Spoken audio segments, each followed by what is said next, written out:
السلام علیکم دوستوں، امید کرتا ہوں کہ آپ سبھی خیریت سے ہوں گے۔ دوستوں، کچھ ہی دنوں کے بعد بقرعید آنے والا ہے، اس لیے سب سے پہلے تو آپ سبھی اسلامک بھائی اور بہنوں کو ایڈوانس میں بقرعید کی بہت بہت مبارکباد۔ آپ کا دل کرے تو کمنٹ باکس میں آپ ہمیں بھی مبارکباد دے سکتے ہیں۔ آج کے اس ویڈیو میں 3 ایسے لوگوں کے بارے میں بتانے والا ہوں جن کے بارے میں اللہ کے پیارے نبی ارشاد فرماتے ہیں ان 3 لوگوں کی قربانی قبول نہیں ہوتی ہے، یعنی کہ ان 3 طرح کے لوگوں کی قربانی اللہ کی بارگاہ میں قبول نہیں ہوتی ہے۔ اس لیے آج کا یہ ویڈیو آپ سبھی کے لیے بہت ہی خاص ہے۔ آپ اس کو آخر تک ضرور دیکھیں اور مہربانی کر کے اسے شیئر کر دیں تاکہ بقرعید سے پہلے یہ ویڈیو سبھی لوگوں تک پہنچ جائے۔ تو چلیے دوستو شروع کرتے ہیں۔ ایک مرتبہ اللہ کے پیارے نبی مسجد نبوی میں لوگوں کو نصیحت فرما رہے تھے اور قربانی کے مسائل اور فضائل بتا رہے تھے۔ اتنے میں آپ صلی اللہ تعالی علیہ وسلم نے ارشاد فرمایا، اے لوگو، ہر مسلمان کی قربانی اللہ کی بارگاہ میں قبول ہوتی ہے۔ دنیا میں رہنے والا ہر گنہگار کی قربانی اللہ قبول فرماتا ہے، مگر دنیا میں یہ 3 بدقسمت لوگ ایسے ہیں جن کی نہ ہی قربانی اللہ کی بارگاہ میں قبول ہوتی ہے اور نہ ہی ان کا حج قبول ہوتا ہے۔ لوگوں نے پوچھا، یا رسول اللہ، آخر وہ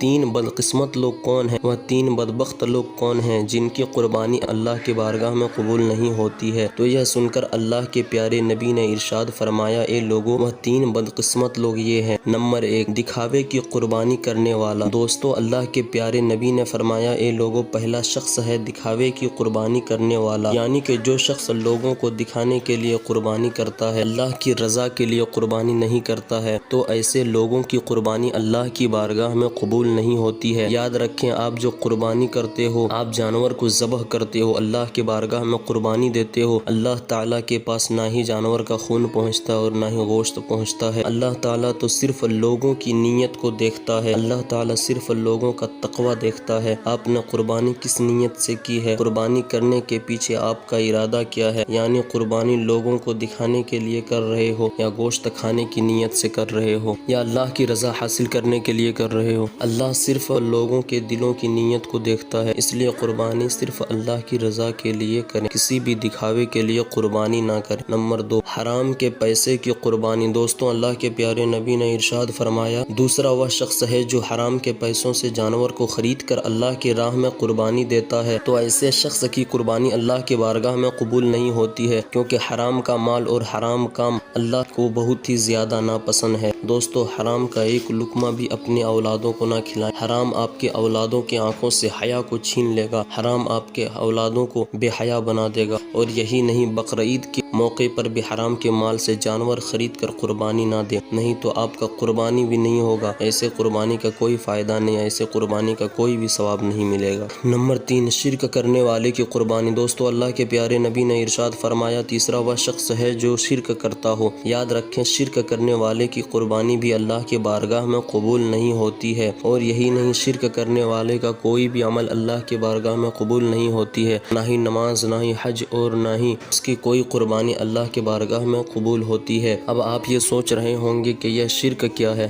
تو ہم آپ کو بتا دیں کہ اللہ کے ساتھ میں کسی اور کو شریک ٹھہرانا شرک کہلاتا ہے۔ اس کا مطلب یہ ہے کہ اللہ کا دروازہ چھوڑ کر کسی اور کے دروازے پر جا کر بھیک مانگنا، اس سے اپنی مشکلات کا حل مانگنا، یہ شرک کہلاتا ہے۔ مطلب یہ کہ اللہ کے سوا کسی اور کی عبادت کرنا شرک ہے۔ اللہ کے نبی نے ارشاد فرمایا، اے صحابہ، شرک سے بچنا، تمہارے ٹکڑے ٹکڑے ہی کیوں نہ کر دیے جائے، پھر بھی شرک مت کرنا۔ شرک کرو گے تو یاد رکھنا تم تباہ و برباد ہو جاؤ گے، تمہارا کوئی بھی عبادت اللہ کے بارگاہ میں قبول نہیں ہوگا۔ اس لیے دوستو، چاہے کچھ بھی ہو جائے، بھول کر بھی آپ کبھی شرک مت کرنا، اللہ کے ساتھ کسی اور کو شریک مت ٹھہرانا۔